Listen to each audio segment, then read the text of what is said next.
Good morning learning. કેમ છો મારા વાલા વિદ્યાર્થી મિત્રો? દોસ્તો 11મા ધોરણમાં ઘણા બધા વિદ્યાર્થીઓને પ્રશ્ન હોય છે કે સર આ પાર્ટ 1 નું ચેપ્ટર જેને કહેવાય કણોનું શાસ્ત્ર, ધેટ મીન્સ રોટેશનલ મોશન, દ્રવ્યમાન કેન્દ્ર, આવા ઘણા બધા પ્રશ્નો આવે છે.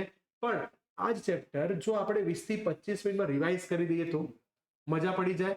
કે પાર્ટ 2 ની તમે એક્ઝામ આપવા જઈ રહ્યા છો અને પાર્ટ 1 નું ફટાફટ રિવિઝન કરવું છે, તો એની માટે કેટલાક શબ્દો છે. તો આખું ચેપ્ટર બે ભાગમાં ડિવાઈડ છે.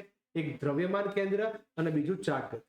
આ બંનેને આપણે સમજવા છે અગેન માત્ર 20 મિનિટમાં. હું નહીં, મારા વિદ્યાર્થીઓ દ્વારા સમજીશું. આજે એક નવો પ્રયોગ કરવા જઈ રહ્યા છીએ, તો બી રેડી, બી ફાસ્ટ.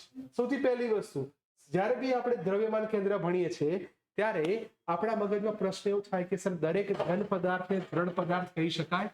તો ભારો ઘન પદાર્થ એટલે જ દ્રઢ પદાર્થ? ના, ઘન પદાર્થ એટલે એવું કે અણુઓ નજીક છે પણ તમે તાકાત લગાડો તો તૂટી જશે. જ્યારે દ્રઢ પદાર્થ, યસ આપનું નામ? મારું નામ ક્રિશિલ છે. હું HBK માં ભણું છું. સૌપ્રથમ આપણે દ્રઢ પદાર્થ વિશે માહિતી મેળવીશું. તેની વ્યાખ્યા: જે પદાર્થ પર બાહ્ય બળ લગાડવા છતાં તેના કણો વચ્ચેનું સાપેક્ષ અંતર બદલાતું નથી તેને દ્રઢ પદાર્થ કહેવાય. એટલે બહુ જ મસ્ત વાત કરી. સાપેક્ષ અંતર બદલાતું નથી. પદાર્થ ઉપર બળ લગાડશો પણ એના કણો વચ્ચેનું સ્થાન ન બદલાય તો તેવા પદાર્થને દ્રઢ પદાર્થ કહે છે. દ્રઢ પદાર્થ મુખ્યત્વે બે રીતે ગતિ કરે: સ્થાનાંતરિત ગતિ અને ચાક ગતિ.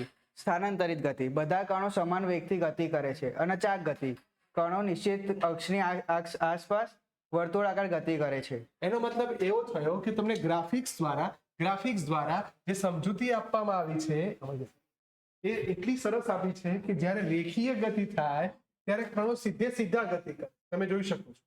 તો આપણું ચેપ્ટર આગળની વાત થઈ ગઈ.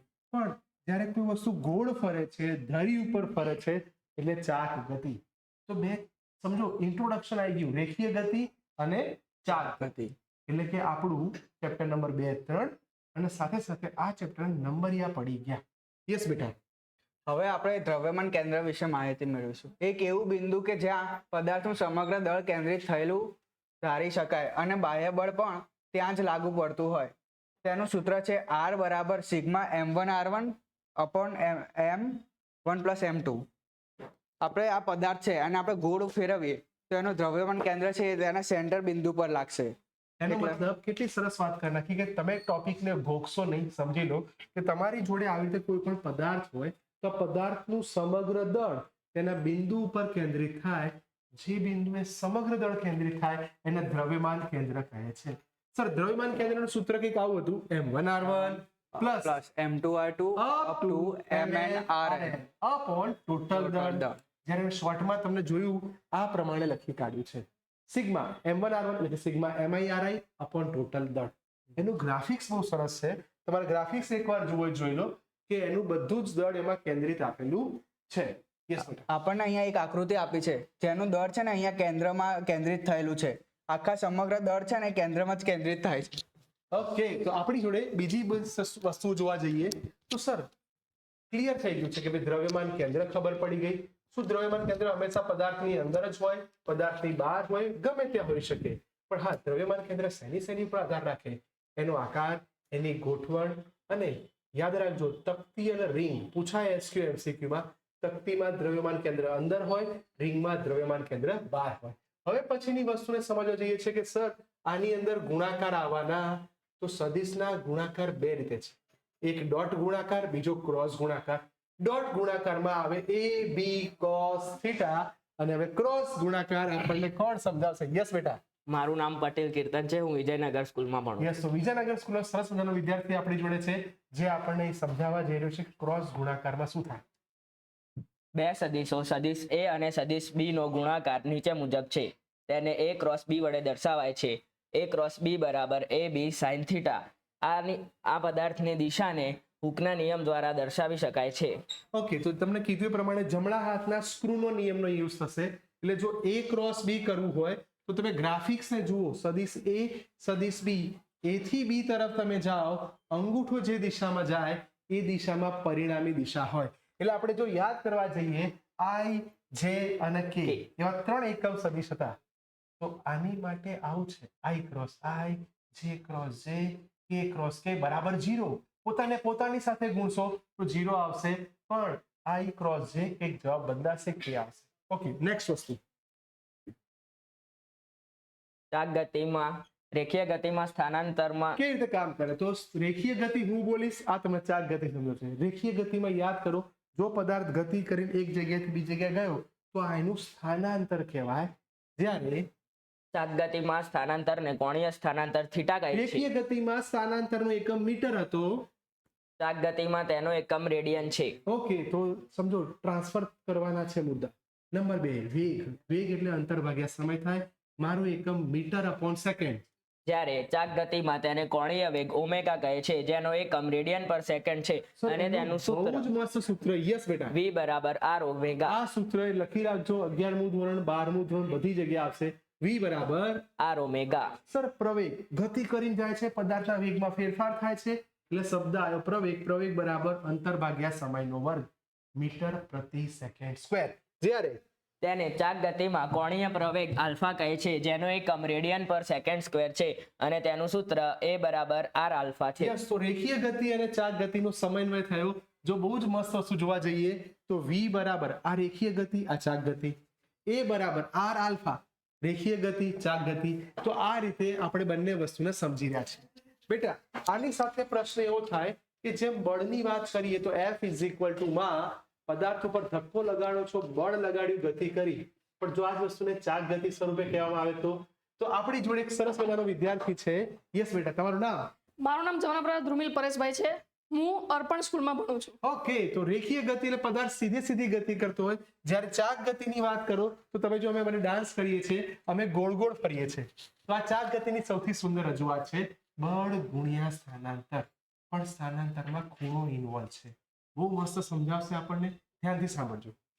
તો આપણે સમજી શકીએ કે તેની વ્યાખ્યા જે છે એ બળની ચાક માત્રા એટલે કે જેને ટોર્ક કહેવાય છે, તે પદાર્થમાં ચાક ગતિ ઉત્પન્ન કરે છે. કારણ કે ટોર્ક જે હોય, ટોર્ક છે એ બળનું જ એક સ્વરૂપ થયું, પણ બળ રેખીય ગતિમાં લખાય, જ્યારે ચાક ગતિમાં એને ટોર્ક ટોર્ક કહેવાય. કહેવાય છે. યસ, તો સૂત્રમાં ક્રોસ ગુણાકાર આવ્યું. એટલે કે સદિશનો સદિશ સાથે ગુણાકાર, જેને ટોર્ક ટાઉ બરાબર r ક્રોસ f વડે દર્શાવી શકાય છે.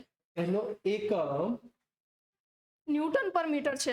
ઓકે, એનો એકમ ન્યૂટન ઇન્ટુ મીટર થશે, અથવા એનો બીજો એકમ થાય જૂલ. પારિમાણિક સૂત્ર યાદ આવી ગયું હશે, m1 l2 p-2. તમે એનું ગ્રાફિક્સ જે સમજાવે છે, આ રિયલ લાઈફમાં જેટલા બી પાના પકડ તમે જુઓ છો એમાં શું થાય તમે ધ્યાનથી જુઓ. તો આજે એક આકૃતિ દર્શાવી છે કે જેમાં આપણે એક પકડ છે, તેના પર r ત્રિજ્યા વાળું પકડ છે, જેના પર આપણે લંબ રીતે બળ લગાડીએ તો તેનામાં જમણા હાથના અંગૂઠાના નિયમ પ્રમાણે ટોર્ક ઉત્પન્ન થશે, જે ઉપરની બાજુ રહેશે. બહુ સરસ, કેટલું મસ્ત શબ્દ વાપર્યો. એની ઉપર લંબ રૂપે બળ લગાડીએ તો તમે જોયું હશે કે બોલ્ટને ખોલવો હોય તો આ પકડની લંબાઈ જેટલી મોટી હશે એટલી તાકાત ઓછી લગાડવી પડશે. ગાડીમાં તમે જોયું હશે પંચર પડી હોય, ટાયર કાઢવું હોય તો પેલું પકડ ભરાવે છે અને પગથી આમ જમ્પ મારે છે એટલે બોલ્ટ લૂઝ થઈ જાય. કેટલો સરસ ટોર્કનો આ કન્સેપ્ટ છે. ફરી વાર, ટોર્કનું સૂત્ર આવડી જાય, એનું એકમ આવડે, એનું પારિમાણિક સૂત્ર આવડી જાય. બળ યુગ્મની ચાક માત્રા આવું પણ કહેશે. યસ, હવે જેમ ટોર્ક હતું એમ વેગમાન આવવાનું. આગળના ચેપ્ટર એવું કહે છે વેગમાન એટલે દળ ગુણ્યા વેગ, માસ ઇન્ટુ વેલોસિટી. જ્યારે કોણીય વેગમાન ટોર્ક જેવું જ છે. પેલામાં યાદ કરો r ક્રોસ f હતું, જ્યારે કોણીય વેગમાનમાં l બરાબર r ક્રોસ p થશે. એનું સૂત્ર તમારી સામે દેખાઈ ગયું છે, l is equal to r cross p. એનો એકમ, સર આનો એકમ તમને આવડે છે? હા, કિલોગ્રામ. યાદ કરો વેગમાન, metre upon second into metre. તો ન્યૂટન. આનો બીજો બી એકમ થશે, તમારે જ મને કહેવાનો છે, પણ આનો એકમ બીજો લખાય kilogram meter square upon second. પારિમાણિક સૂત્ર m1 l2 p -1. -2 ના લખતા, અહીં જ બધા ભૂલ કરે છે. ઓકે, જ્યારે આનો યુઝ કરીને સંરક્ષણની વાત કરીએ, જેમ ઉર્જા સંરક્ષણ ભણી ગયા, વેગમાન સંરક્ષણ, પ્રારંભિક વેગમાન ઇઝ ઇક્વલ ટુ અંતિમ વેગમાન. જો કોઈ પદાર્થ ઉપર બાહ્ય બળ ન લાગે, જો બાહ્ય બળ ન લાગે તેનું રેખીય વેગમાન અચળ રહે છે. એ જ રીતે આપણને સંરક્ષણની અંદર ટોર્કની વાત આપણના દીકરો કરશે, સાંભળજો. સંરક્ષણનો જે નિયમ છે, જેમાં જો તંત્ર પર લાગતું કુલ બાહ્ય બળ શૂન્ય હોય તો તેનું કુલ કોણીય વેગમાન અચળ રહેશે. યસ, તો તમને ખબર પડી છે પેલામાં શબ્દ બળ હતો, અહીંયા શબ્દ ટોર્ક થઈ ગયો. પેલામાં રેખીય વેગમાન હતું, અહીંયા કોણીય વેગમાન થઈ ગયું. બીજી એક સુંદર વસ્તુ, સૂત્ર બેટા બોલી જા. dl/dt બરાબર ટાઉ. યસ, તો ટોર્ક ને ટાઉ વડે દર્શાવાય છે. કોણીય વેગમાનના ફેરફારનો સમય દર ટોર્ક આપે છે. કોણીય વેગમાનના ફેરફારનો સમય દર ટોર્ક આપે. ન્યૂટનની ગતિના બીજા નિયમના મળતું આવે છે. આ જ રીતે બીજી એક સરસ વસ્તુની રજૂઆત કરવા જઈએ કે સર કોઈ પણ પદાર્થ હોય એનું દળ ઇમ્પોર્ટન્ટ છે, હે ને? જો નાનો પદાર્થ હશે તાકાત લગાડશો ફેંકાઈ જશે. તો ચાક ગતિની અંદર દળ માટે એક બહુ જ મસ્ત શબ્દ આવ્યો જેને કહેવાય જડત્વની ચાક માત્રા. જડત્વની ચાક માત્રા શું છે, કઈ રીતે આવશે એ આપણે સમજીશું. આપણો સરસ મજાનો વિદ્યાર્થી, તારું નામ બેટા? મારું નામ હેત છે અને હું નવસર્જનનો વિદ્યાર્થી છું. યસ, નવસર્જન સ્ટ્રીમનો સરસ મજાનો વિદ્યાર્થી આપણી જોડે છે જે આ ચેપ્ટરમાં લોકોને નથી આવડતું. જડત્વની ચાક માત્રા શું છે એને સમજાવશે. તો જડત્વની ચાક માત્રા, તો ચાક ગતિમાં દળ જેવો ભાગ ભજવતી રાશિને જડત્વની ચાક માત્રા કહે છે. એટલે કે રેખીય ગતિમાં આપણે દળને એમ લઈએ છીએ, પરંતુ ચાક ગતિમાં આપણે દળને આઈ તરીકે લઈશું, જેનું સૂત્ર છે સિગ્મા mi ri નો સ્ક્વેર. ઓકે, સાદું સૂત્ર યાદ કરવા જઈએ તો m1 r1 square plus m2 r2 square. એમ આખા પદાર્થની જ્યારે વાત કરશો ત્યારે બધાનો તમારે સિગ્મા સરવાળો કરવો પડે. બેટા આને સમજાવી દો. ચક્રાવર્તન ત્રિજ્યાની આપણે વાત કરવા જઈએ તો દરેક પદાર્થો માટે જે જડત્વની ચાક માત્રા હોય છે તેનું સૂત્ર અલગ અલગ હોય છે. જેમ કે આપણે રિંગની વાત કરીએ તો એના માટે રિંગ એટલે આપણે કુકરની રિંગ લઈ લઈએ તો એ અંદરથી પોલી હોય તો તેના માટે જડત્વની ચાક માત્રા આવશે mr સ્ક્વેર. બીજો આમ તકતી છે, તકતી એટલે આમ આપણે બાળકો રમતા નહીં હોતા સોસાયટીમાં, નીચે આમ ફેંકીએ તો આમ લહેરાય ડીશ એવી જેવી તકતી. રચના, પ્લેટ જેવી રચના. એના માટે જડત્વની ચાક માત્રાનું સૂત્ર હાફ mr સ્ક્વેર થશે. અને સળિયા માટે જડત્વની ચાક માત્રાનું સૂત્ર 1/12 ml સ્ક્વેર થશે. અને ગોળો એટલે ફૂટબોલ ગમે તે આપણે લઈ શકીએ, તેની માટે જડત્વની ચાક માત્રાનું સૂત્ર 2/5 mr સ્ક્વેર થશે. એનો મતલબ એવો થયો કે આને બહુ જ મસ્ત વસ્તુ કીધી. ધ્યાનથી સાંભળજો હવે જે આ બોલવા જઈ રહ્યો છે. રિંગ કરતા તકતી અડધી હોય, રિંગ કરતા તકતી અડધી હોય. સળિયાનું સૂત્ર, સળિયાની જડત્વની ચાક માત્રા સૌથી ઓછી I બરાબર 1/12 ml સ્ક્વેર. ગોળાના બે પ્રકાર પડશે, ભરેલો ગોળો, ખાલી ગોળો. નક્કર ગોળો, પોલો ગોળો. તમે જુઓ 2/5 mr સ્ક્વેર અને કેટલીક જગ્યાએ 2/3 mr સ્ક્વેર આવશે. જો ભરેલું હોય, પૃથ્વીની વાત કરીએ, મોસંબી નારંગીની વાત કરીએ, જે ભરેલું છે તો શું થાય અને આ જે ગોળો છે એમાં શું ડિફરન્સ? આ એક પ્રશ્ન. ત્રિજ્યાની કોઈ વેરાયટી ખરી બેટા? માત્ર ભૌમિતિક ત્રિજ્યા હોય કે બીજી કોઈ ત્રિજ્યા પણ હોય? અહીં ચક્રાવર્તન ત્રિજ્યા પણ હોય જેના માટે I નું સૂત્ર થશે mk સ્ક્વેર. સર, ચક્રાવર્તન ત્રિજ્યા અને રેખીય ગતિ માટે સાદી ત્રિજ્યા એટલે કે ભૌમિતિક ત્રિજ્યાનું બી રિલેશન છે r1 square plus r2 square up to rn square divide by જેટલા કણો હોય એટલે ડિવાઈડ બાય n. તમે એનું અંડરરૂટ કરશો એટલે r આપણને મળી જાય. તો ત્રિજ્યા બી ખબર પડી ગઈ, ચક્રાવર્તન ત્રિજ્યા બી ખબર પડી. જડત્વની ચાક માત્રા ઘણા બધા લોકોને નથી ખબર પડતી, તો એક આપણને આવડી જાય. ઓકે, એક્ઝામમાં પૂછાય કે નવો ટોપિક છે, આનો એકમ જણાવો, કિલોગ્રામ ઇન્ટુ મીટર સ્ક્વેર. પારિમાણિક સૂત્ર m1 l2 t0. ફરીવાર m1 L2 T0. યાદ રાખજો બેટા, ક્યાંક ભૂલ ના પડે. ઓકે, સાથે સાથે જડત્વની ચાક માત્રા આપણું ગુજરાત બોર્ડ એ પતી જાય, પણ અમે ગુજરાત બોર્ડે અટકતા નથી. અમારા વિદ્યાર્થીઓ JEE નીટની બી તૈયારી કરે છે. જડત્વની ચાક માત્રાના બે પ્રમેય છે, એક છે લંબક્ષ પ્રમેય, બીજો છે સમાંતર અક્ષ પ્રમેય. યસ બેટા. સમાંતર અક્ષ પ્રમેય એટલે કોઈ પણ અક્ષને સાપેક્ષ I, તો I = ICM + MD square. ICM centre of માસ, અહીંથી જે દ્રવ્ય પસાર થઈ તે જડત્વની ચાક માત્રા, અને બંનેના માટેનો મેઇન શબ્દ દળ અને લંબ અંતરના વર્ગનો ગુણાકાર. દળ અને લંબ અંતર બે અક્ષો તમે જોઈ શકો છો, એમની વચ્ચેના લંબ અંતરના વર્ગનો ગુણાકાર નો સરવાળો એટલે જડત્વની ચાક માત્રા કહે છે. આ કયો પ્રમેય થયો? સમાંતર, કારણ કે બે અક્ષ સમાંતર થઈ. આના દાખલા નીટ JEE માં આવે છે. સાથે સાથે લંબ અક્ષ પ્રમેયની વાત કરીએ. લંબક્ષ પ્રમેય એટલે સમતલીય પદાર્થો માટે સમતલને લંબ, સમતલ એટલે કે કોઈ આપણે પ્લેટની વાત કરી શકીએ, તો તેની માટે I નું સૂત્ર થશે Iz = Ix + Iy. એનો મતલબ એવો થયો કે ત્રણેય અક્ષને આવરી લીધી. અને બહુ મસ્ત શબ્દ વાપરો, સમતલીય એટલે x અક્ષ બી આવ્યો, y અક્ષ આવ્યો અને એને લંબ રૂપે z અક્ષ. તો Iz બરાબર ix પ્લસ iy. તો આપણા મગજમાં બેટા જે ચોપડીમાં નથી એવા બે પ્રમેયો બી આવડી ગયા. સમતલીય પદાર્થ માટે લંબ અક્ષ પ્રમેય અને કોઈ પણ પદાર્થ કે તો એની માટે સમાંતર અક્ષ પ્રમેય. જ્યારે આના પછી આ ટોપિક અગેન ચોપડીમાં નથી. આ ટોપિકની બ્યુટી એટલી સરસ છે કે તમે ગાડી લઈને જતા હો તો ટાયર ગોળ ગતિ કરે છે અને ગાડી સીધી જાય છે. તો એક સાથે બે ગતિ થઈ. બે ગતિ. કઈ કઈ ગતિ થઈ? તો રેખીય ગતિ થઈ ચાક અને ચાક ગતિ. તો નામ આપ્યું લોટણ ગતિ. ચલો યસ બેટા. તો લોટણ ગતિ માટે સાહેબે સરસ વાત કરી. હું પણ થોડુંક કહેવા માંગીશ કે જેમ કે ઉદાહરણ તરીકે ભમરડો આપણે વાત કરીએ તો ભમરડાને આપણે જેમ ફેંકીએ છીએ જમીન ઉપર તો એ રેખીય ગતિ પણ કરે છે અને પોતાની અક્ષ પર આમ ચાક ગતિ પણ અનુભવે છે.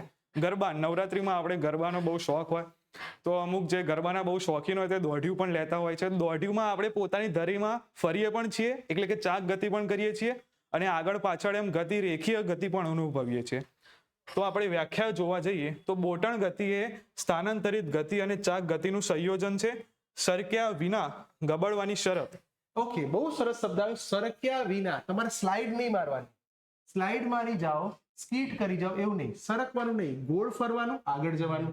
ગોળ ફરવાનું, આગળ જવાનું. ગરબા ગાતા જવાના પણ ગરબા ગાતા ગાતા લપસવાનું નહીં. એટલે સરક્યા વિના તમે જ્યારે ગતિ કરો છો ત્યારે સૂત્ર V = આર ઓમેગા.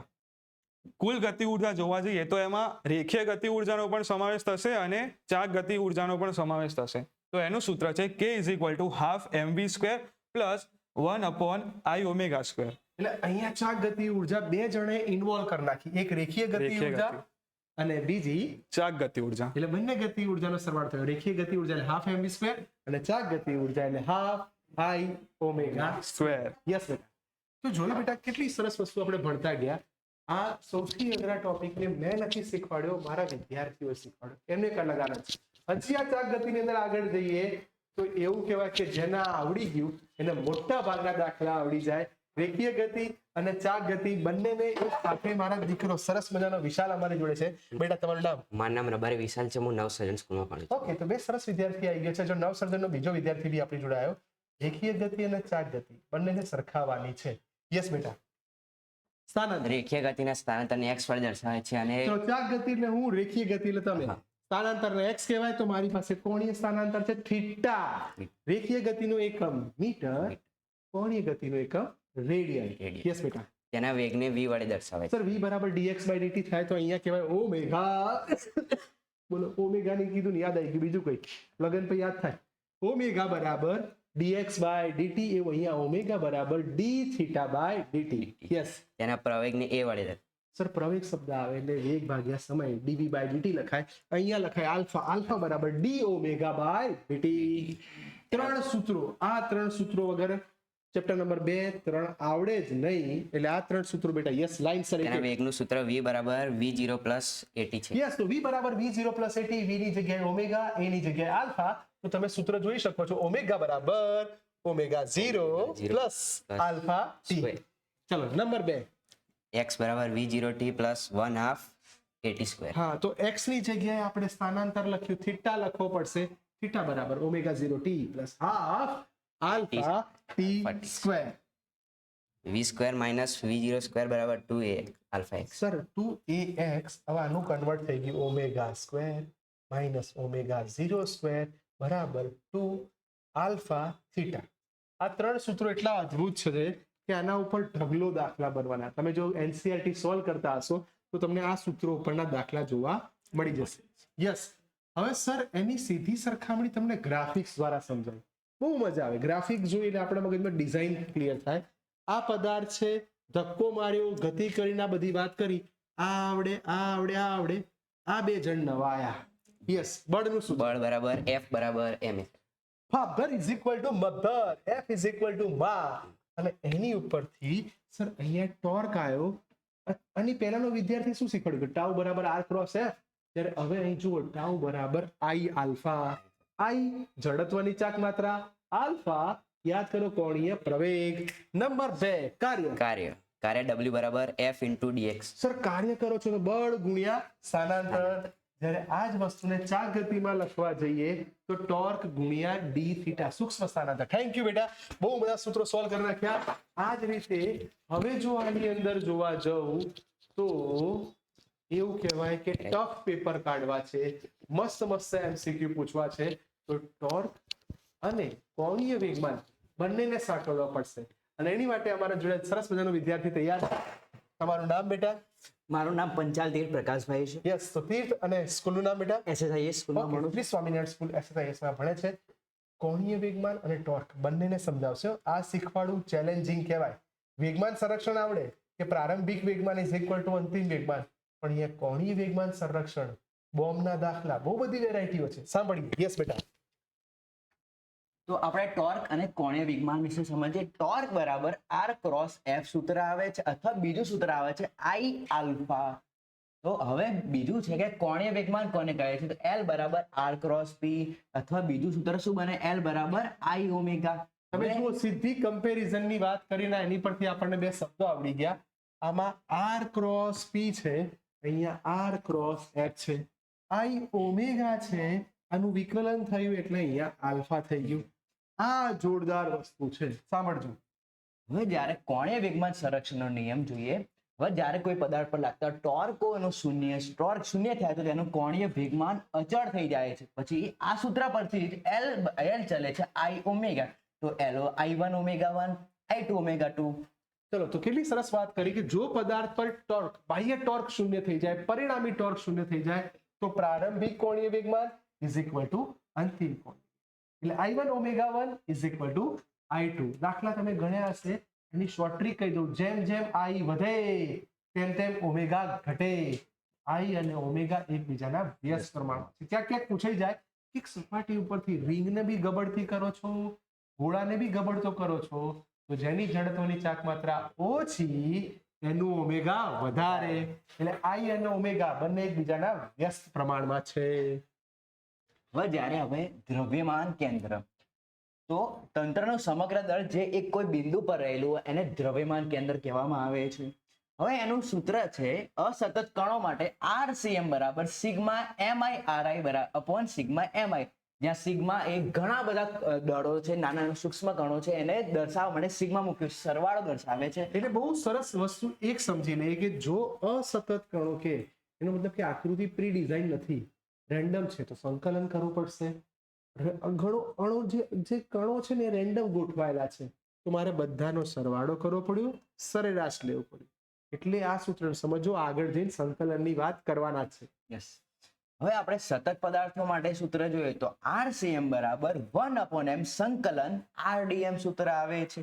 અને જ્યારે સામાન્ય સૂત્ર છે ગતિ માટેનું બળ F એક્સટર્નલ બાહ્ય બળ એટલે MA centre of mass. Sir, અહીં એક સરસ વસ્તુ કહી દઈએ કે આ જ સૂત્ર વાપરવું છે. જો આપણને અક્ષ આપી દે, x અક્ષ, y અક્ષ, z અક્ષ, તો XCM બરાબર 1/m ઇન્ટિગ્રેશન XDM. જ્યાં જ્યાં r ત્યાં ત્યાં x. કોઈ કે ના મારે y અક્ષ ની ગતિ કરવી છે, તો જ્યાં જ્યાં r ત્યાં ત્યાં y. કોઈ કે ના હું તો z અક્ષ ની વાત કરું છું, જ્યાં જ્યાં r ત્યાં ત્યાં z. બોલો, આવડી જાય. આ સૂત્ર બેટા તમે જો ન્યૂટનની ગતિનો બીજો નિયમ જ થયો, પણ એટલું બધું ઇમ્પોર્ટન્ટ થયો કે બહુ કામમાં આવશે. સાથે સાથે હવે આની અંદર સર ચાક ગતિ અને ઉર્જા બંનેને એક સાથે ફટાફટ રિવાઇઝ કરાવી દો. મેં પ્રોમિસ આપી હતું કે 20 મિનિટમાં થઈ જાય. બધું પતી ગયું છે. હવે આ વન શોટ ચાલી રહ્યું છે, તો એની અંદર જડત્વની ચાક માત્રાની વાત કરવા જઈએ તો યસ બેટા, તમારું નામ? મારું નામ પટેલ નિયા નિલેશ કુમાર છે. હું અર્પણ સ્કૂલમાં ભણું છું. ઓકે, બહુ મસ્ત દીકરી આપણી જોડે છે જે અર્પણ સ્કૂલમાં ભણે છે, અને જે જડત્વની ચાક માત્રા ભણી ગયા એને ફટાફટ સમજાવી દેશે. યસ બેટા, જડત્વની ચાક માત્રા. જડત્વની ચાક માત્રા અને ચાક ગતિ ઉર્જા. જડત્વની ચાક માત્રા નું સૂત્ર I is equal to sigma MI RI square છે. I ઇઝ ઇક્વલ ટુ સંકલન R સ્ક્વેર DM. એનો મતલબ કે r સ્ક્વેર અંતરનો વર્ગ, લંબ અંતરનો વર્ગ, અને એના દળનું સંકલન કરીશું. સાથે સાથે સેમ કન્સેપ્ટ ચાક ગતિ ઉર્જામાં આવશે.